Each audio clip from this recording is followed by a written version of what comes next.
This is the story of Bianca, a little squirrel who, against all odds, found a family willing to love and care for her. Hey, listen. But if you think this is just another rescued animal story, think again. Bianca is no ordinary squirrel. She's opinionated, stubborn, and sometimes even argues with me like a teenager. She may be tiny, but she has a big personality. I've never had children, so to me, Bianca is my baby. What happened? What's going on, Bianca? And I've promised myself that I'll be by her side for the rest of her life. Bianca's beginning was heartbreaking. Born with a disability, one leg completely useless and the other slightly twisted, she was rejected by her mother and thrown out of the nest. That fall likely broke her ribs. At just a few weeks old, she was considered unfit and was scheduled to be put down. But when a rehabilitation friend told me about her, I knew I couldn't let that happen. The first few weeks with Bianca were a struggle.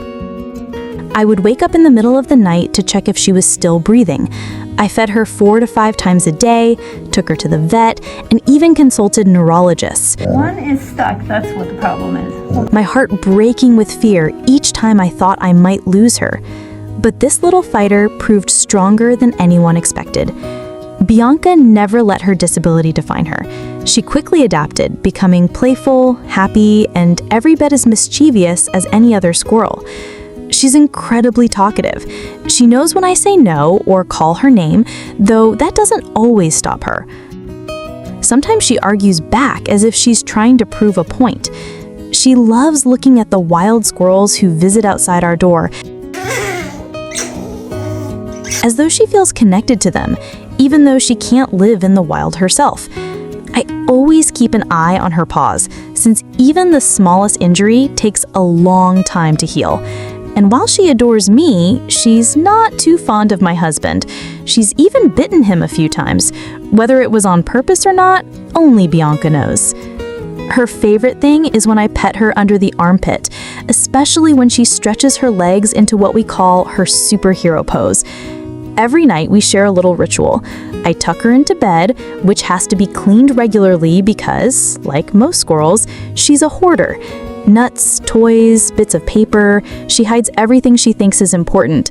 Unfortunately, she also chews on anything she can get her teeth on. iPhone chargers, headphones, you name it, she's destroyed it.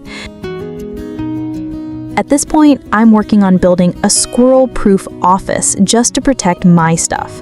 But more than the mischief, I'm just grateful that fate brought Bianca into my life. She's our child, our little furry bundle of joy. Still, I want to say something important. Squirrels are meant to live free in the forest. They should not be kept as pets.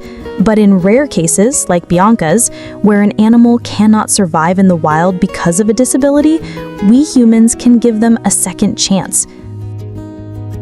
If Bianca's story touched your heart, don't forget to like, comment, and subscribe to see more inspiring stories. And remember, before bringing any exotic pet into your home, always consult experts and do proper research. Every animal deserves a happy, healthy life.